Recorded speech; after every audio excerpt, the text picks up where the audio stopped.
Estamos en Melilla, en la Onda, en Onda Cero, y ya saben ustedes, cuando escuchan esta sintonía, vamos a hablar de libros. La Balda de Libros es la sección que hacemos cada 2 semanas en Melilla, en la Onda, junto con Daniel Doblado, que hoy no viene solo, pero bueno, primero saludo a Daniel. Hola Daniel, buenas tardes. Hola, buenas tardes. Bienvenido a nuestro programa. Y digo que no viene solo porque gracias a Daniel vamos a hablar con 2 autores de un libro que nos ha encantado a los dos, que acabamos de, bueno, por lo menos yo acabo de terminar de leerlo. Cuéntanos, Daniel. Pues sí, hoy tenemos un libro de la editorial Suma de Letras, que ha sido escrito por José Gil Romero y Goretti Irizarry, que han tenido la amabilidad de atendernos y charlas con nosotros a continuación. Bueno, pues los tenemos al otro lado del teléfono, los saludamos a los dos porque hacemos una entrevista con 2 invitados al mismo tiempo. Hola José y hola Goretti, ¿qué tal? Hola. Hola, buenas tardes. Bueno, pues bienvenidos a nuestro programa y va a comenzar un poco la intervención de esta, más que entrevista, esta charla que vamos a mantener, Daniel. Va a hacer una pequeña introducción. Pues sí, tenemos el título de la novela de la que vamos a hablar hoy, se llama Caen estrellas fugaces, y es una novela situada en el siglo XIX en Madrid. Es una novela de aventura, de intriga, en la que tenemos a 2 personajes principales, el señor Luzón y la señora Elisa Polifeme.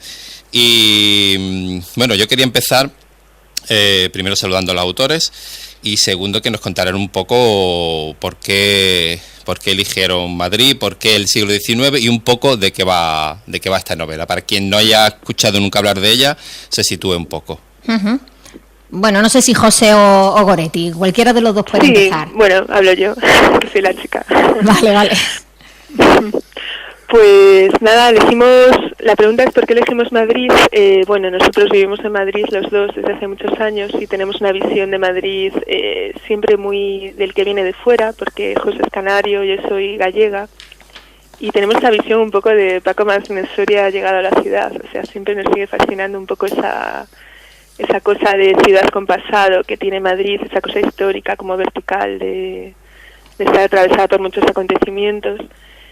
Y en concreto el siglo XIX nos parecía también un poco el momento en el que se gestaba también la idea de ciudad, la policía, había muchas cosas nuevas a la vez, un momento en el que sobre todo nos gusta mucho lo que ocurre en el siglo XIX con la ciencia, que la ciencia está teniendo muchos progresos asombrosos para la gente y a veces casi se pisan con la magia, ¿no? Hay como una frontera ahí curiosa en la que no se sabe si estas nuevas ciencias que están empezando, el magnetismo, la hipnosis, si son verdaderamente ciencias o estamos ya asomándonos a otros mundos, porque son ciencias pues inmateriales, fuerzas que la gente no conocía hasta el momento, o la capacidad de comunicarse, por ejemplo, con el otro lado del Atlántico, pues a lo mejor no está tan lejos de la capacidad de comunicarse con otros mundos. En fin, la gente estaba como en un momento muy muy especial, como esperando algo, ¿no? Y eso nos fascinó también a nosotros. Y bueno, por eso elegimos el momento y el lugar. Era como un lugar y un momento prestos a la aventura. Sí, si quieres te cuento yo, Daniel, un poco la línea de la novela.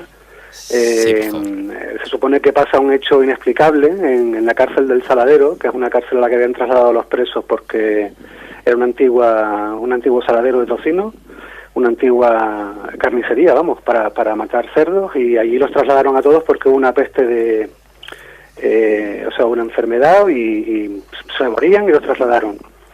Y entonces en esta cárcel ocurre un hecho inexplicable y por el azar terminan confluyendo 2 personajes que son un antiguo abogado del diablo, un antiguo investigador de falsos milagros y una vidente que es ciega.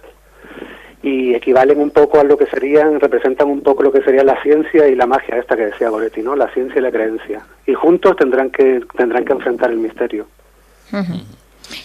Me gustaría plantearles... bueno, primero Daniel, sí, adelante, sí, Daniel. La verdad es que, a mi juicio, la relación entre estos 2 personajes es la que sostiene la novela y la que hace que se tira y afloja, ¿no? Entre ciencia y espiritismo, entre lo racional y lo racional, porque hace que la novela sea tan interesante, ¿no?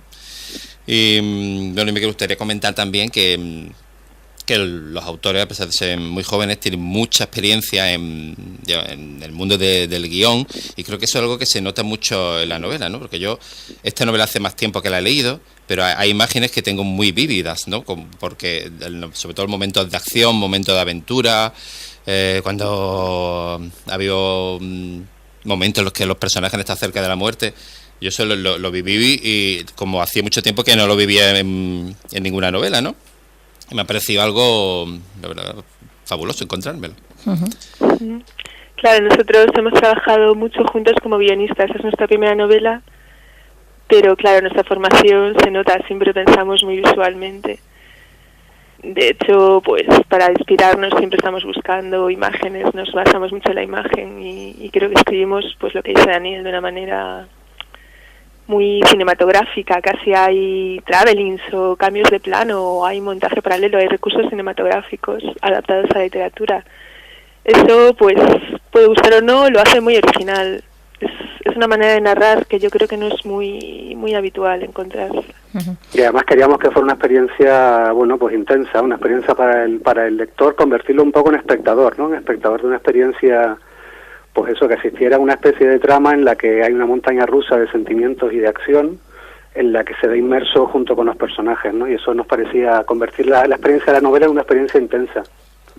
A mí me gustaría plantearos hasta qué punto prácticamente todo lo que contáis ha ocurrido realmente o tiene pues algo de real detrás. Pues estoy pensando en uno de los personajes principales, una cuestión física que le ocurre. ¿Eso es algo inventado o realmente existe algo así? Bueno, te refieres a la enfermedad de la protagonista, ¿no? Eso la supuesta enfermedad. Sí. Sí, eso es completamente real. Es una enfermedad que es real, y lo que usamos, nosotros siempre nos valemos de cosas que son reales para transportarlas a la trama, ¿no? Yo creo que el 80% de las cosas que pasan en la novela son cosas que han pasado o que se documentan como que pudieron pasar.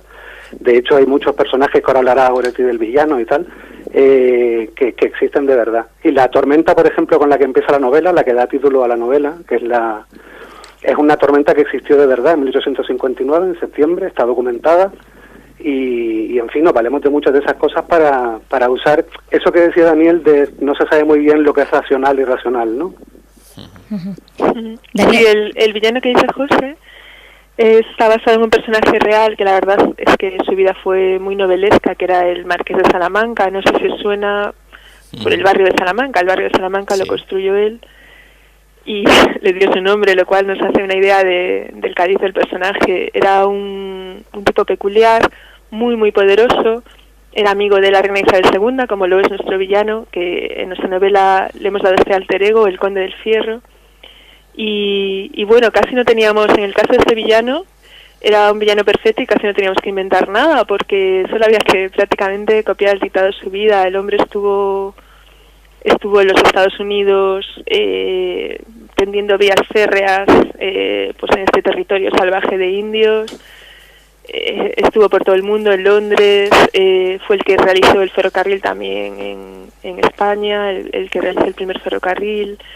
Tenía el monopolio de la sal, de los primeros que invirtió en bolsa, hizo grandes jugadas en bolsa arruinando a sus rivales. Le gustaba muchísimo el arte, era un personaje verdaderamente novelesco, porque un poco lo que dice José, ¿no? Nos fascinó que la realidad era una novela en este momento. No sé, parecía de verdad a veces que no teníamos que inventar nada. Esta tormenta solar que ocurrió en 1859, que es la que da salida a la novela, realmente si hubiera ocurrido hoy en día hubiera sido un desastre, un gran apagón, porque alteró todos los sistemas eléctricos. Pero ¿qué pasaba? Que en ese momento el mundo no estaba tan tecnologizado como ahora. Solo había telégrafo y fue lo que cayó, se estropeó el telégrafo. Si ocurriese hoy en día esta misma tormenta solar, perderíamos todas las comunicaciones, acabaría internet, sería un desastre también para el ejército. Es decir, hemos partido de eventos como este, que contado parece ficción, parece fantástico, o personajes como nuestro villano también parece fantástico y novelesco, pero luego es rigurosamente histórico. Lo que pasa es que, bueno, tenemos una historia en España que quizás, sobre todo, por ejemplo, esta época no ha sido tan explorada como ha ocurrido, por ejemplo, con el Londres de Sherlock Holmes, ¿no? Que el Londres victoriano ha sido exploradísimo en muchas series, novelas, y en cambio el siglo XIX español pues es muy mágico, es muy muy interesante, y no ha tenido la ficción el reflejo, no hemos sabido, es lo que estamos intentando. Claro, para eso estáis vosotros. Encontrar el reflejo de la ficción de esta magia que se palpaba en el ambiente, con sociedades secretas, por ejemplo. Curiosamente, Goretti, la anterior novela que comentamos en la sección estaba ambientada en el siglo XIX de Londres, ¿no? Y ahora estamos hablando del siglo XIX en Madrid, que también la novela, en ese juego entre realidad y ficción, a mí me parece interesantísimo y muy, muy atractivo, cómo vais recorriendo Madrid y cómo a través de referencias, ¿no?, a sitios que actualmente existen, situáis sitios antiguos, ¿no? Y la verdad es que es muy muy muy atractivo. Y otra cosita que me gustaría resaltar de la novela es la calidad con la que está escrita, ¿no? Siempre lo digo a raíz de muchas novelas que traemos, que es que me parece que para leer una novela de aventuras, de intriga, de amor, no hay por qué recurrir al típico autor de bestseller norteamericano, ¿no? Que tenemos grandes escritores, grandes profesionales, como en este caso vosotros, y que me llama mucho la atención eso, que está muy cuidado y muy el estilo, la prosa, la forma en la que se narra toda la novela. Sí, es que para nosotros era muy importante, al venir del mundo del guión, en fin, probarnos también un poco como novelistas, ¿no? Porque los códigos del lenguaje y de la información son muy diferentes, a pesar de que comparten muchas cosas. Nos era muy importante cuidar el estilo, por ejemplo, y cuidar. Nuestra referencia siempre era, si hiciéramos una serie audiovisual, si hiciéramos un producto audiovisual, serían estas series nuevas de calidad como la HBO, que en fin es televisión, pero es televisión de calidad, y nosotros queríamos hacer, bueno, pues una aventura, pero una aventura de cierta calidad, sí, bueno, estuvimos 2 años trabajando muy muy duro. Me parece también que es importante que destaquemos la potencia de los personajes. Hemos mencionado a dos, a Leónidas Luzón y también a Elisa, pero ese policía Melquíades Granada, o por ejemplo el vicario general de Madrid, Gabino Echarri, son todos personajes con una fuerza tremenda, vamos, es mi impresión. No sé cuál. Sí, a ver, Goretti ahora. Al ser dos no sabemos bien. Sí, la distancia, claro, no nos vemos. Pues, sí, nada, pues sí, eso sí que viene muy de nuestra formación de guión. En cualquier película o serie, siempre, si os fijáis, los personajes secundarios son los que suelen ser el pilar, los cimientos, ¿no? Y bueno, en nuestro gusto de guionistas es crear personajes secundarios que tengan tanto pasado, tanta capacidad de trama y de que les ocurran cosas que casi se coman a los protagonistas, ¿no? Y bueno, creo que en este caso sí que lo hemos conseguido bastante, y a veces no sabes si estás casi ante una novela coral, ¿no? De también Nadia, por ejemplo, el ángel caído, la muchacha que aparece en la cárcel del Saladero, misteriosa, sí. O Remedios Galván. Hemos intentado también que las mujeres, creo que eso es una diferencia interesante, que las mujeres tengan vida, sean mujeres fuertes, tengan un pasado y una personalidad, porque la verdad es que, bueno, a veces las mujeres se tratan como arquetipos o excusas para que el protagonista haga las cosas, o son simplemente sus amadas, y creo que no es el caso de ninguna de las mujeres que aparece en la novela. Ahora va a plantear otra cuestión, Daniel. Yo, a raíz de la promoción de la novela en las redes sociales y de cómo estáis ahí presentes, me gustaría destacar ese perfil del que vosotros supongo que formáis parte, que es la sociedad secreta de todos los muertos, se llama así, ¿verdad, sí. Goretti y José? Sí, exactamente, sí. Y en el cual, una vez que uno ha leído la novela, puede seguir profundizando en los personajes y seguir conociéndolos, y conocer también las impresiones de otros lectores. Y a raíz de esto también me gustaría comentar, que me comentarais qué relación, o si os ha servido de inspiración, el Museo del Romanticismo de Madrid, que me parece que es un museo maravilloso, y a raíz de que creo que fuisteis vosotros los que los nombrasteis en Facebook, yo ya lo había visitado, me pareció realmente muy, muy bonito y muy interesante el museo y la Sí, creación. te cuento yo si quieres lo de la sociedad secreta. Mira, surgió una cosa curiosa cuando empezó la promoción y empezó a venderse el libro. Empezó a formarse de forma espontánea una especie de grupo de gente muy fan, muy seguidora, que habían encontrado la novela muy apasionante y bueno, nos seguían a través de las redes sociales y nos pareció una buena idea hacer confluir a toda esa gente y compartir con ellos, bueno, un poco como agradecimiento también por habernos leído, por haber comprado el libro y crear un sitio en el que pudiéramos encontrarnos con ellos, ¿no? Y entonces creamos esta sociedad secreta que se puede encontrar en Facebook, a la que solo puedes acceder si has leído la novela, y en ella efectivamente contamos detalles pues del cómo se hizo, ¿no? Contamos detalles de cómo se desarrolló tal escena, o en qué nos inspiramos para hacer este personaje, e incluso noticias de los próximos proyectos nuestros, ¿no? De nuestras próximas novelas. Y es una forma de estar muy cerca de nuestros lectores, ¿no? Que es lo que posibilita las redes sociales hoy. No son entes que no sabemos quiénes son, ni un poco el perfil que tienen, y aquí es una cosa muy cercana y que nos gusta muchísimo. Y lo del museo, pues te lo cuenta Gore si quieres. Sí, bueno, yo del museo soy fan hasta cuando no era como es ahora, que antes era bastante más oscurillo, cerró durante bastantes años para remodelarse. Y bueno, a mí siempre me ha gustado mucho el romanticismo, me ha gustado mucho pues Edgar Allan Poe o Becker en nuestro caso, Zorrilla, Larra. Y bueno, los objetos que hay en el Museo del Romanticismo, pues como he dicho, somos muy visuales los dos, y tanto ver una fotografía como un objeto, pues se nos ocurre una historia entera. Entonces en ese museo, por ejemplo, hay litofanías que tienen un papel curioso al final de la novela, que son una especie de figuras que se iluminan por detrás con una vela. Bueno, hay también un bastón convertido en estilete, como el que lleva un bastón arma, como el que lleva nuestro protagonista. O sea, hay bastantes objetos en ese museo que nos han dado ideas bonitas para la novela. Y, en fin, nos hemos inspirado en 1000 cosas. Y, bueno, en este caso, pues la novela sí la presentamos en el Museo del Romanticismo, pues por cariño que le tenemos a ese museo.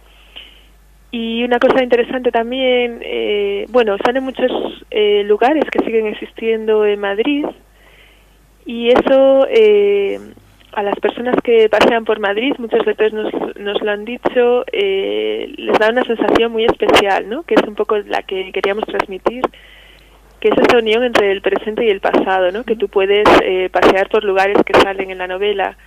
Y eso también es una cercanía que lo hace un poco diferente de cuando lees novelas extranjeras, ¿no? Que al fin y al cabo aquí estamos hablando de lo nuestro. O sea, de hecho la novela, no sé si os habéis fijado o creéis también que es así, hemos intentado que tenga un poco de Galdós, que sea un poco castiza también, aunque hay también lo maravilloso y lo mágico. O sea, he intentado que sea un poco española al fin y al cabo, lo más nuestra posible, un poco diferente de lo que es el mundo anglosajón, de lo fantástico.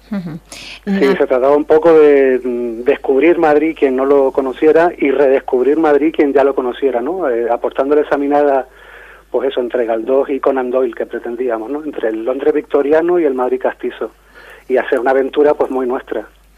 Yo creo que lo habéis conseguido, desde luego. Sin duda. Tenemos que ir acabando, y a mí me pasó cuando ya terminé el libro, digo, bueno, ¿y aquí ha acabado? ¿Cómo puede ser esto?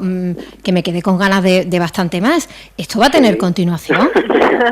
Hombre, claro, porque hay más. O sea, realmente estamos con la segunda parte y bueno, es que cuando has creado un mundo tan lleno de personajes, un mundo que ya para ti está vivo, que lo has pintado, que lo ves todo, es como si entras en él, pues ya no lo puedes abandonar y cerrar el libro y hasta luego. La verdad es que necesitas vivir más tiempo en él, por lo menos nosotros como escritor, y esperamos que los lectores también. Sí, en ese sentido quisimos que lo que decía Gore antes de la que es una novela bastante coral, en la siguiente parte muchos de los personajes que son secundarios en esta se transforman en protagonistas. Digamos que bueno, hay muchas líneas que van en paralelo y historias que parece que no tienen que ver la una con la otra, de repente van confluyendo y se torna todo una trama general, ¿no? y eso necesitaba varios libros, no se podía contar en una sola novela. Pues me quedo más tranquila, ¿eh? sí, no hemos dejado colgado a nadie, la historia continúa y ya la tenemos escrita, estamos trabajando en ella. Ajá, perfecto. Bueno, pues ya Daniel se despide de vosotros, bueno, yo también ya, porque Estupendo. es que hemos consumido más tiempo del que dedicamos normalmente, Loretti, pero es que era José, apasionante la conversación. Loretti y José, muchas gracias por atendernos y nada, terminar Gracias, recomendando... Gracias a ustedes. Gracias. recomendando a los oyentes melillenses que lean Caen estrellas fugaces y nos citamos para la próxima novela. Estupendo, ojalá. Muchas gracias. Desde luego, si vosotros Gracias. queréis, Un abrazo. nosotros nos comprometemos en la balda de libros a volver a hablar con vosotros cuando tengáis esa segunda parte de Caen estrellas fugaces. Muchísimas gracias a los dos. Un abrazo. Gracias, hasta luego. Chao.